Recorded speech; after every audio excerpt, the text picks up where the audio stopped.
Il y a une déflation de l'idée de vérité. La sincérité est privilégiée par rapport à la vérité. Une personne qui est sincère sera plus convaincante qu'une personne qui dit la vérité sans être forcément convaincante. En fait, il y a un très vieux texte qui parle de ça. Il a été écrit au XVe siècle par Thomas Hobbes.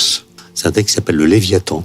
Et en fait, il dit une chose qui me semble parfaitement expliquer ce qu'on voit aux États-Unis. C'est qu'une vérité scientifique qui ne dérange le pouvoir ou les intérêts de personne, elle ne sera pas contestée.